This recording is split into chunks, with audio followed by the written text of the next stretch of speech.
moving in one direction, but time more as a field, and it's possible to go into the past and into the future. Um, but we have accepted generally this, what has been called a collective hypnosis, this idea of time passing. And once something has gone into the past, it's irretrievable and we can't go back to it, and all those things in the future are beyond our understanding, or beyond our ability to know.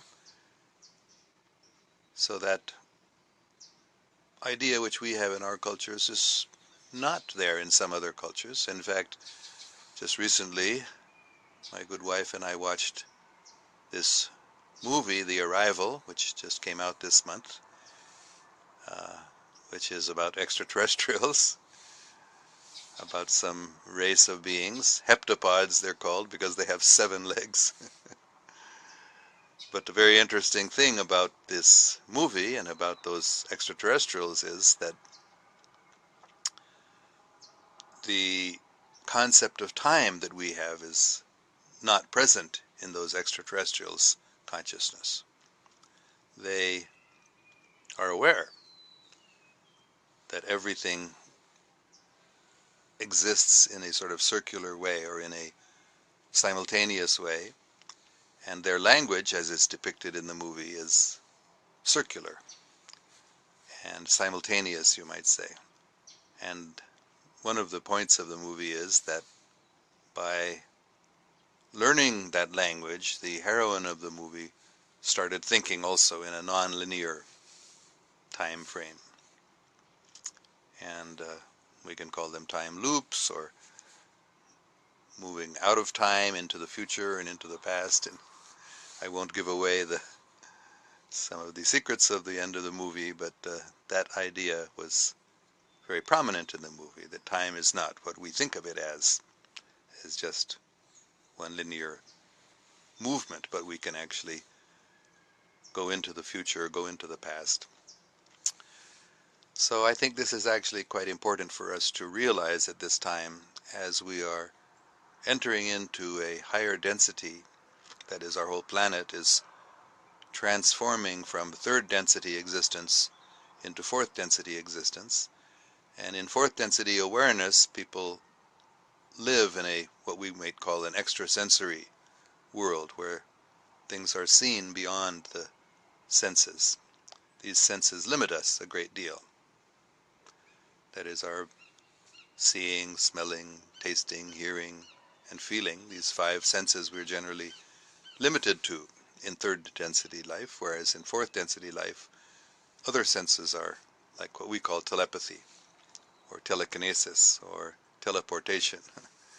All these abilities to understand something, to acquire some knowledge from a distance that is not available immediately to our senses, or to move something without touching it, just be able to move it by the power of the mind, or to move oneself, to transport oneself from where we are to a distant place in just a moment. These sorts of experiences and these sorts of sensory actions are going to become more and more common. And perhaps you have already started experiencing some of these things more, especially telepathy, or as somebody just asked yesterday, déjà vu. Somebody asked a question, what is déjà vu?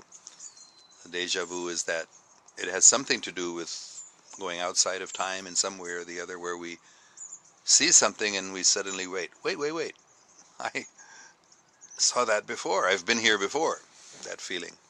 So these sorts of experiences are increasing, and for us to become not disturbed by them, for us to become familiar with them, is important. It's good for us to realize that these things are not something strange.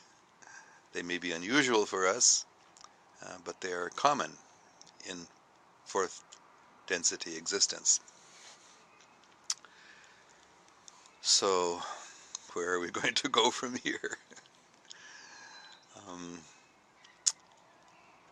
Well, I had earlier, in fact, when I started teaching this course, my plan was to go into some detail into the history of our cosmos and the structure of the cosmos. And I did earlier in the course talk quite a bit about the structure of the cosmos, especially the very general overall structure of there being this, what I was calling dimensional existence, an existence of many dimensions, and then the extra-dimensional existence. The main difference being that that extra-dimensional existence is eternal, whereas this existence is temporary. So that was the basic structure of the cosmos that I had described. And in terms of history, I didn't talk very much. I talked, I guess, a little bit about the very beginning of the cosmos in terms of history. And I talked a little bit about how our sense of time actually is our sense of time. It's exactly that. It's not something universal or absolute. But time comes into existence when creatures start thinking in that way, which only happens after beings become more conscious. That is, the lower level of first density existence doesn't have an awareness of time. In second density, and especially in third density, but also in second density, there is some awareness of time. So,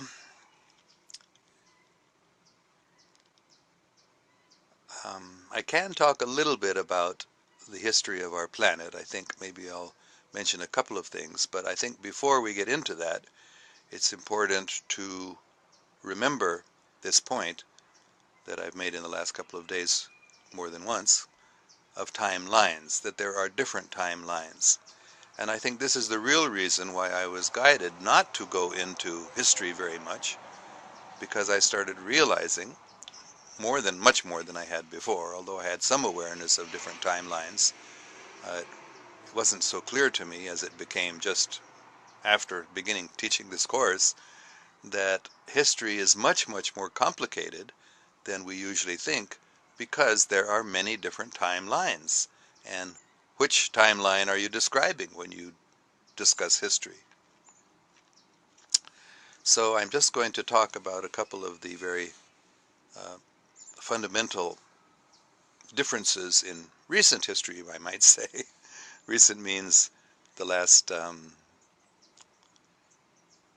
tens of thousands or hundreds of thousands of years, not going back into the distant past of many millions of years ago, hundreds of millions of years ago, or even a couple of billion years ago, because our planet, according to both modern scientific study and extraterrestrial sources of information, our planet is a few billion years old, and there have been conscious living entities on our planet for a couple of billion years. That is, as I described earlier, what is called the ancient builder race, a very highly advanced, both technologically advanced and spiritually advanced race was living on our planet a couple of billion years ago, as I understand, at least on this timeline.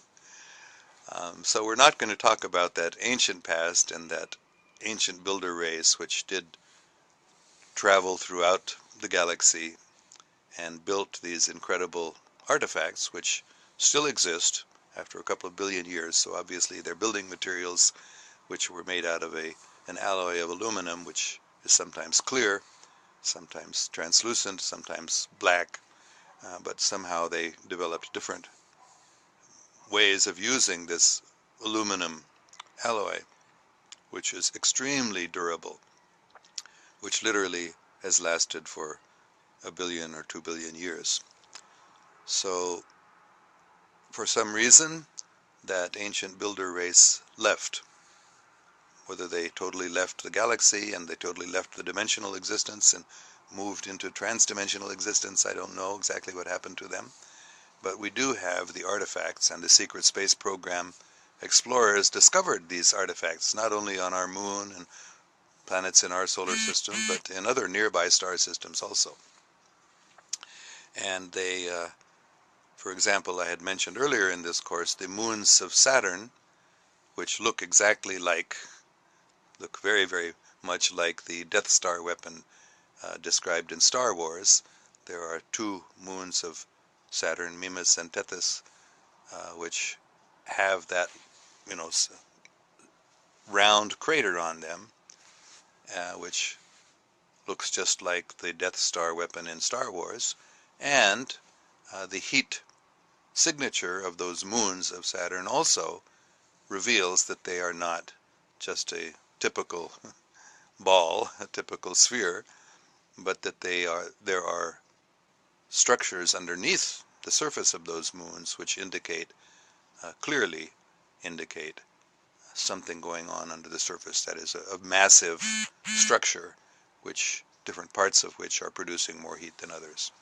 So those two moons were actually built by this ancient builder race. So that was a long time ago. We're not going to go back into that ancient history, but just I want to talk a little bit about Lemuria and Atlantis, because these are two civilizations which existed on our planet. The Lemuria, or Mu, was located in the Pacific Ocean area, whereas Atlantis, as the name indicates, was existent in the Atlantic Ocean area. And both of them submerged.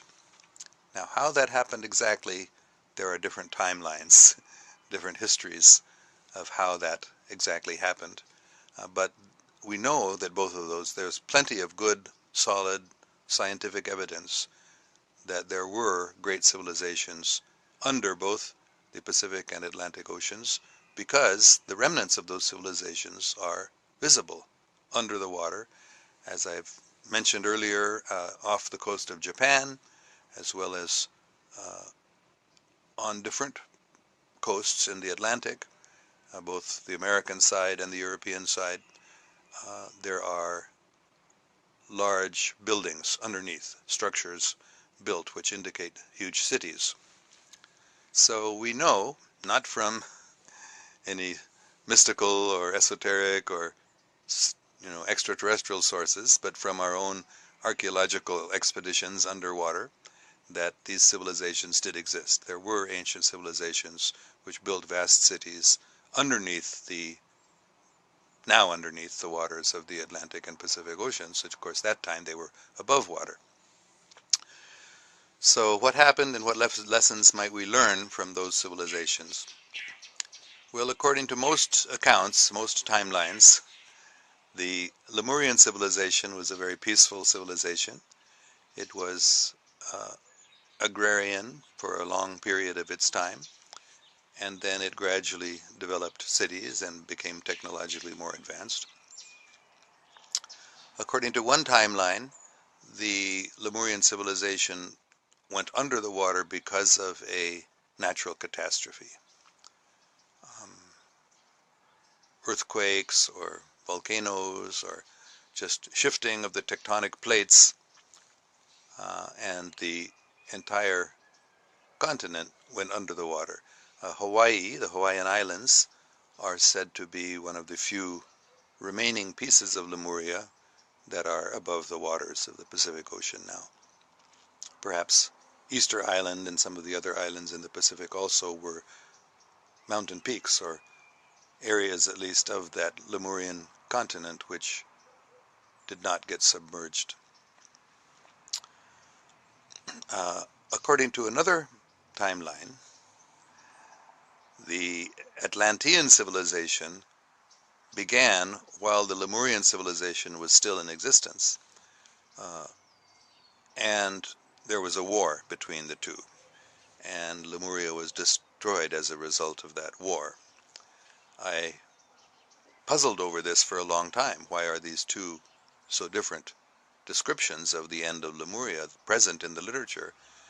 And I finally concluded that I should not worry about it, which one is true, because maybe both of them are true. Maybe on different timelines, Lemuria was or was not destroyed in a war with Atlantis. So, but we know that Lemuria did exist, and exactly what happened to it we don't know. Or maybe, although this seems a little bewildering to us if we think in third density terms, if we think in terms of a linear history, then there can only be one thing that happened. But if we think in terms of multiple timelines, that it's possible that actually there were different historical developments of Lemuria's final days in the different timelines. Okay. Then Atlantis, certainly Atlantis was a later development. Lemuria was earlier and Atlantis was later. And we're talking, now about tens of thousands of years ago at least. Lemuria may have begun hundreds of thousands of years ago. I don't know the exact dates, or we can say, according to different timelines, there were different dates of its beginning. But in the tens of thousands of years ago, Lemuria submerged under the Pacific Ocean, and Atlantis became prominent. Atlantis we know more about. There are more sources of information about Atlantis. But what it seems clear from all the different timelines that I've studied at least, that Atlantis developed a highly technological civilization. They used crystals especially. Crystals, of course, we also know because we use crystals and diodes. Crystals have a sort of memory, you can say. We know from our computer technology also that crystals can be used. They have a sort of memory. So crystals have the ability to be transformed in such a way that they can be used to recall past events. That is, what happened can be locked into the memory of the crystal.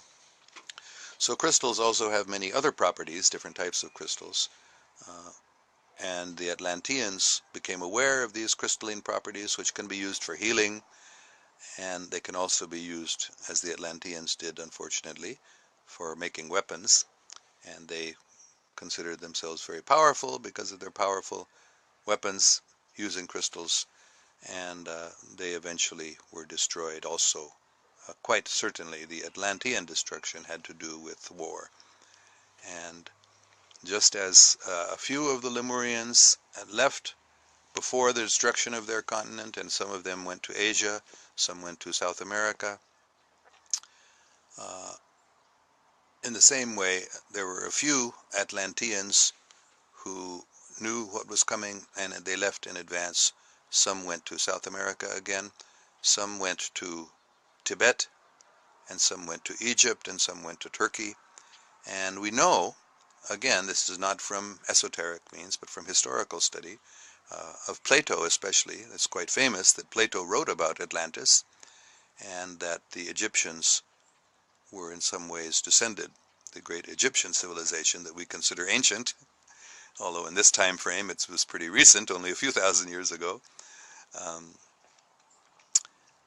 The Egyptians had the records of the Atlantean civilization, and Plato, the great Greek philosopher and historian, he's not usually considered a historian so much as a philosopher, because our modern civilization, our modern academia rejected Plato's account of Atlantis. And I think the main reason for that rejection is that the Cabal and the extraterrestrials who are involved with the Cabal in keeping us in ignorance, they knew that if we found out about Atlantis, that it would be much harder for them to control us. So they tried to keep it in the realm of mythology. But actually, Plato did not describe Atlantis as a mythological place. He described it in historical terms. And he wrote about Atlantis as a historical place, which the Egyptians had known about. So, let's see what time it is. Maybe I can end it now, because, as I said, actually it's true, I had no idea I would be talking about Atlantis and Lemuria, or what I was going to be talking about today, but I just had felt I should allow myself to be guided as I spoke, rather than planning it and writing notes in advance, which is not what you're supposed to do as an academic professor. But I'm trying to move into fourth dimensional type of thinking, which we just should allow the spirit to guide us, as we say, or we allow the intuition or the extrasensory input to come and not plan out everything rationally, as third density existence of human beings in a more advanced state is very rational, and everything is controlled and planned out, like scientists do controlled experiments. They have to be able to control the variables in the experiment in order to be able to come out with a successful test of their hypothesis. But that sort of controlled experimentation is very limited because there are many things we can't control. So anything that cannot be controlled by human beings cannot be subjected to such an experiment, and therefore is outside the realm of modern Western science. So we should be open. We need to become open to uncontrollable circumstances, and we need to flow with them rather than fight against them and try to control them. This is really the disease of the modern Western civilization, is the idea that we can control everything, that we are the controllers. If we can control things, it's not the way the scientists are doing it. Nature is much more powerful than we are. So we need to work together with nature instead of trying to conquer nature, trying to control nature. And the Atlanteans made that mistake of trying to control, conquer. And as we shift into the fourth density, our mentality needs to change, and from one of being conquerors and controllers to ones of being partners with the flow of nature. And it's actually very peaceful. And when we adopt that faithful, trusting mood, that we trust in God, or we trust in the universe, or we trust in that what is happening is good, and it's actually for our benefit if we will just work together with it instead of fighting against it. All right, let's go to the questions.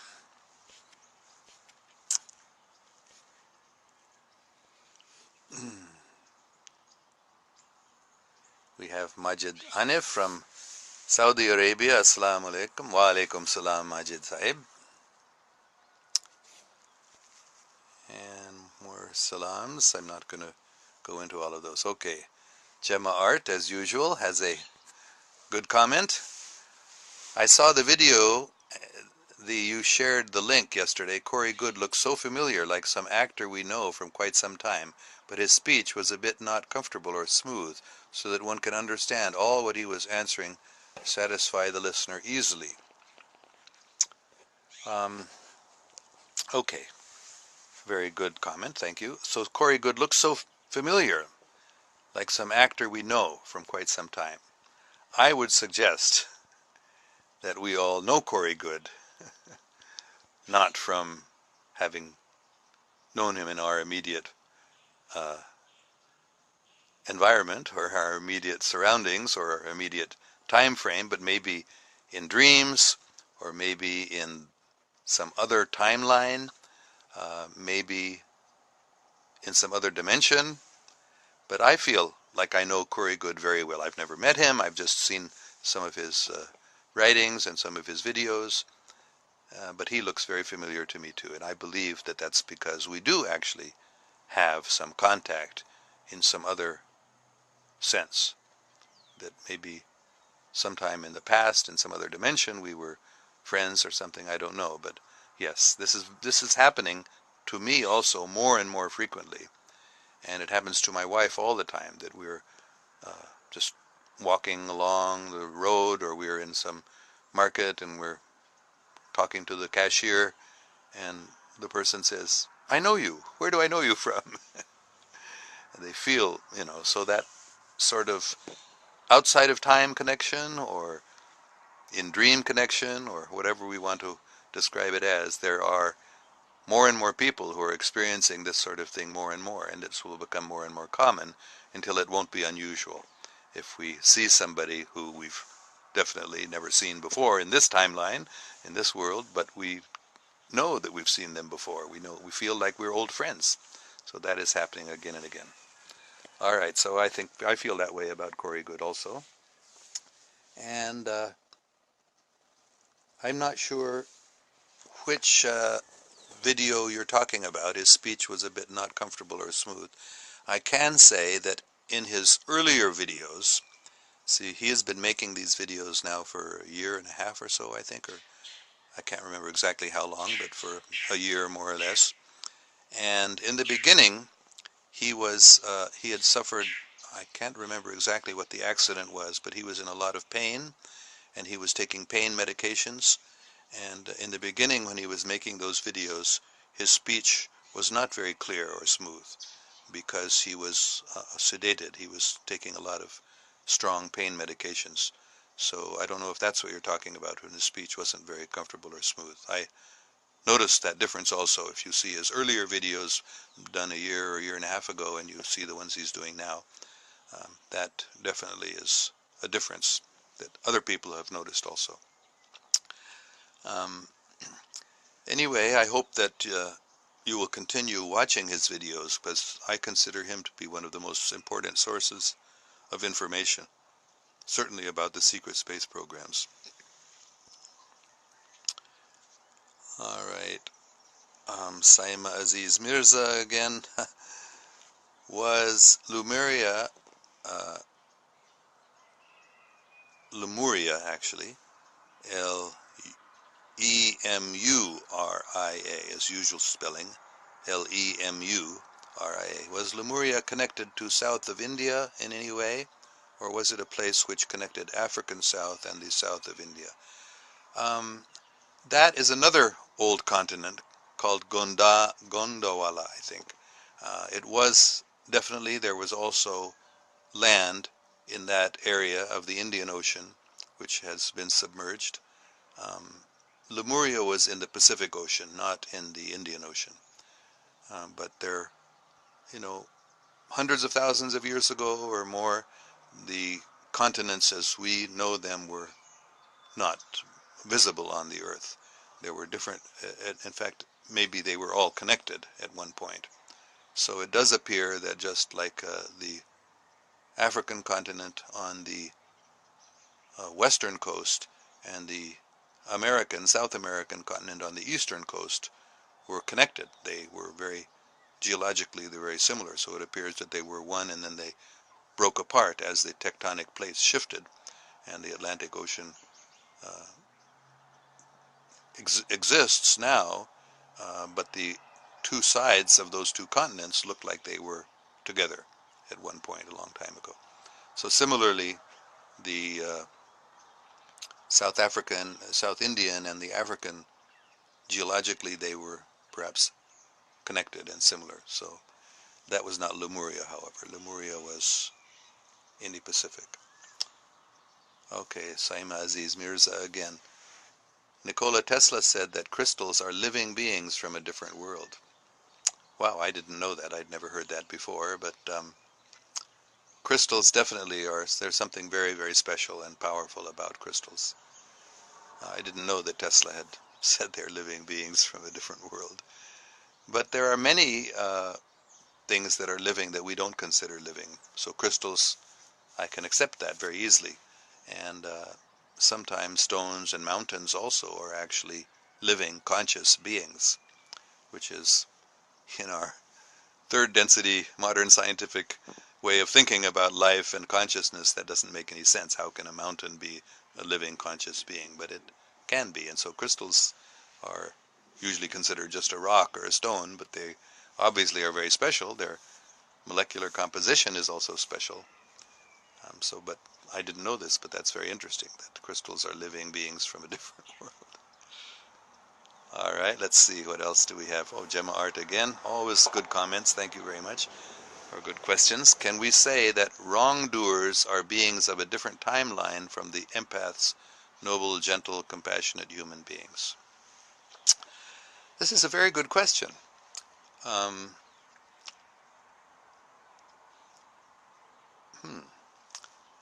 I think that that's possible. It's possible that of course we know there are different timelines, and perhaps on some timelines there are many more evildoers and selfish individuals, and on other timelines there are many more good and compassionate beings, and they sometimes overlap, you might say.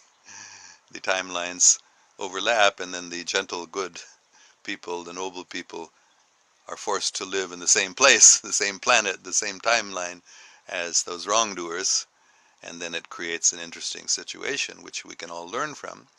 So maybe that's possible. I have never heard that before. Again, we're getting a lot of good ideas here, which I've never considered before. But certainly there are different timelines, and different timelines have different qualities. And sometimes it makes sense to me that some timelines could have developed in such a way that people are very kind and gentle, empathic, very sensitive, extra sensory, telepathic, whereas on other timelines they develop in such a way that people are increasingly negatively oriented. And of course, those timelines then may meet and overlap, and then those different types of people come in contact with each other, which would lead to interesting situations and perhaps opportunities for growth and learning for both those groups. So I like that idea very much. Thank you, Gemma RDG. All right, let's see. Wow, Saima Aziz Mirza again. Thank you for all your very good comments and your beautiful poem that I posted yesterday also. Also, they claim the Noah's Ark arrived on Mount Ararat in Turkey. I saw a documentary on this ark. I guess Noah perhaps came from Atlantis. Another famous theory about Atlantis is that it was destroyed between 11,600 to 12,400, and science has found a phenomenon called Younger Dryas, highlighting it. Please see Younger Dryas as well. It was a period in which the temperatures rose exponentially high and then dipped and then went high within a period of a few hundred years. I found it a very interesting read. Yes, I have heard this about Noah's Ark being in Turkey also, from different sources. Of course, that's the usual biblical interpretation. It's quite common among Christian and, I guess, Jewish scholars that Noah's Ark arrived on Mount Ararat in Turkey.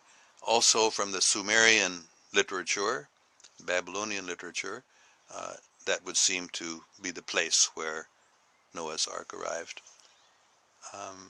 So maybe Noah came from Atlantis. I don't know. I've never heard that before, but I believe that he was not from the Atlantis area. I think he was from the what we now call Iraq, but I may be wrong. Anyway, another theory, a famous theory about Atlantis is it was destroyed between 11,600 to 2,400. I don't know if you mean years ago or BC, but yes, it was around that time frame that I've heard from other sources also, was when Atlantis was destroyed. And I think those who have studied Plato's writings about Atlantis have come to a similar conclusion, that that was about the time frame of the end of Atlantis. And this is very interesting. There's so much I've never heard of. I've never heard of this Younger Dryas,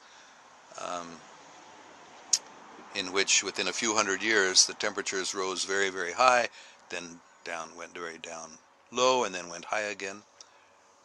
I will do a search on that, Younger Dryas, and thank you very much for that information. Sounds interesting to me too. Shakil Ahmed says, happens to me all the time. I think you must be talking about what I was saying about deja vu, or seeing somebody and thinking, I know them, I've seen them before. Yes, it happens to many people. More and more it's happening also.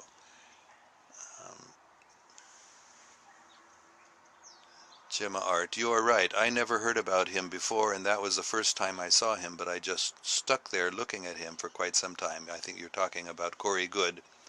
Yes. I also agree completely. This is very, very, I think Corey Good is a very influential person, and many of us may have had contact with him before. Personally, I believe he's a sixth density being, like the wanderers who are known as the Raw group, or the Raw social memory network. So maybe we're sixth density wanderers also and know him from that realm or that dimension. But I feel like I've known him for a long time too. even though, like you said, the first time you saw him, you just stood there looking at him. Wait, I know him. Ijaz Itsham is. I have been watching Dr. Stevens' videos and looking forward for his new movie, Stephen Greer. You must be talking about.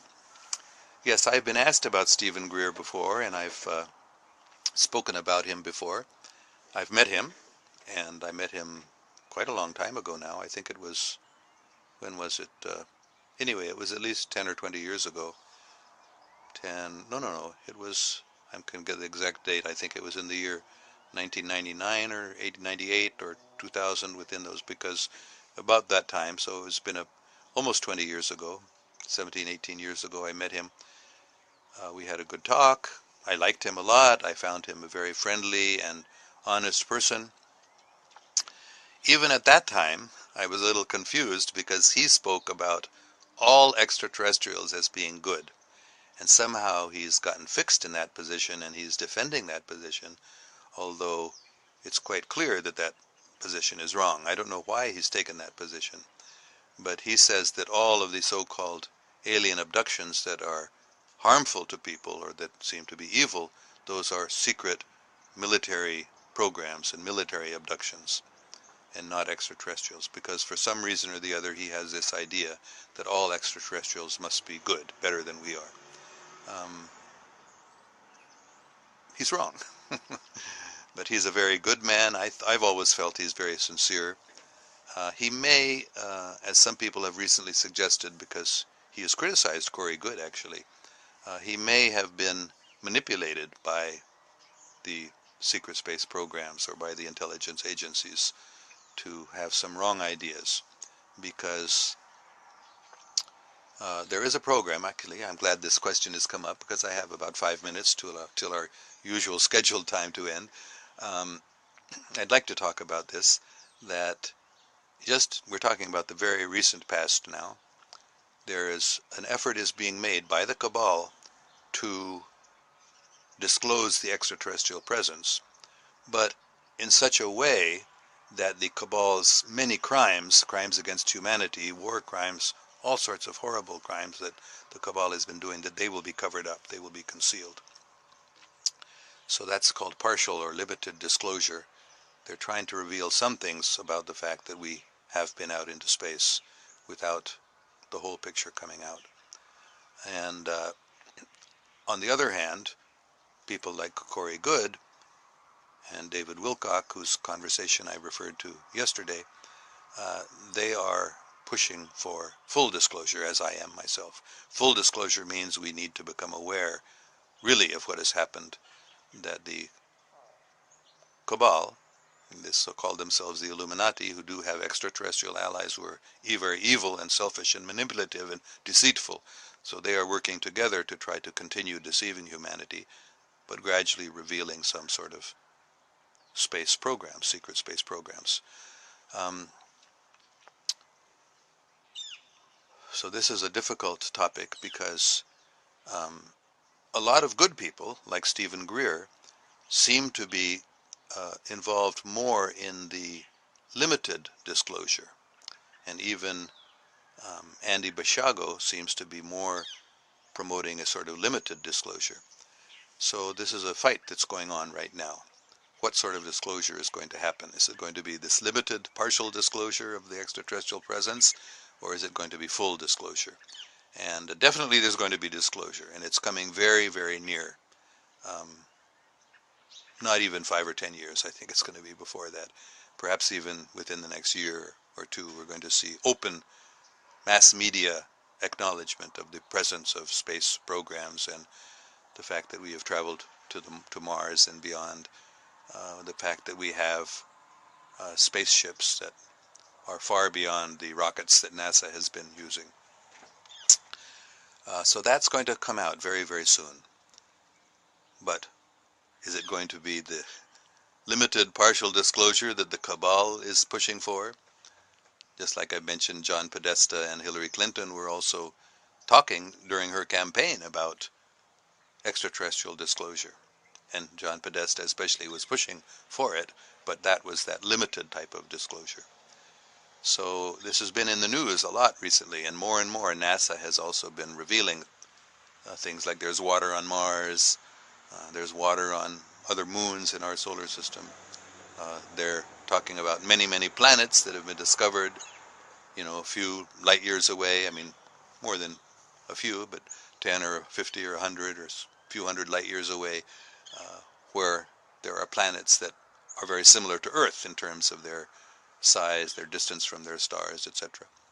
So NASA also, so more and more, the possibility of life outside of Earth is being discussed openly in the mass media by NASA scientists. And they've said we're going to discover extraterrestrial life very soon. Um, they haven't admitted that we've already discovered it and they've been visiting us, but it's increasingly coming out in the mass media even. So there's going to be disclosure very soon. So as far as Stephen Greer goes, he seems to be participating in some way or the other in a program which is promoting limited disclosure, whereas Corey Goode is promoting full disclosure, and therefore Stephen Greer has said some things criticizing Corey Goode. So to me it's very, very clear. Stephen Greer, who I've known for many years and appreciated, he's done an awful lot of very good work. The Disclosure Project is one of the most influential ways that people have become convinced about the extraterrestrial presence, and I strongly recommend seeing his press conferences, especially his citizen hearings, disclosureproject.org. So, and he's made some good movies. Sirius, Sirius, was a movie he made which did a lot of disclosure, and he's making more. So, but we want full disclosure, which Stephen Greer doesn't seem to be promoting, at least certainly not so enthusiastically as people like Corey Goode. All right, let's see if there are any more important comments. I think not, because our time is up. So we can end now. Ijaz Itsham has said unacknowledged. I think you're talking about unacknowledged special access projects, USAPs. There are many, many secret space program activities, black budget they're called, that are unacknowledged. That means nobody admits they're really happening. And if somebody is asked about it, even by government officials, even the president or the Congress asks one of these persons involved in one of these unacknowledged special access projects, they are supposed to say, and they do say, it doesn't exist, I know nothing about it. Even they can lie to their own government and their own president. That's the way these unacknowledged special access projects. Special access means only on a need-to-know basis can somebody be told about them. And if they're not on that special access list of people who have the need to know, then the people involved in those projects, actually they take a vow. They take a vow that they will do this. They will lie about the existence of this project that they're involved in. It's a horrible system, but that's going on. Okay, this was a very interesting class. I think you'll agree. Totally unscripted, unplanned. I had no notes. I had no idea what I was going to be talking about. But maybe I'm going to be doing this more, because this seems to be, it seemed to me to work today. A lot of good information came out, and I hope we had a lot of very good, excellent comments and questions. So thank you very much, especially to Gemma Art and to Saima Aziz Mirza. Thank you very much for your careful study of these topics and sharing them with us. And we look forward to seeing you tomorrow. And there's both in Pakistani time, 6:30 a.m. Meditation and prayer time, and then of course this class, which is, did I say, maybe I made a mistake there. It was 6:30 a.m. in Pakistan, and this class at 7:30 p.m. Pakistan time. Okay, may God protect us all. Thank you all very much.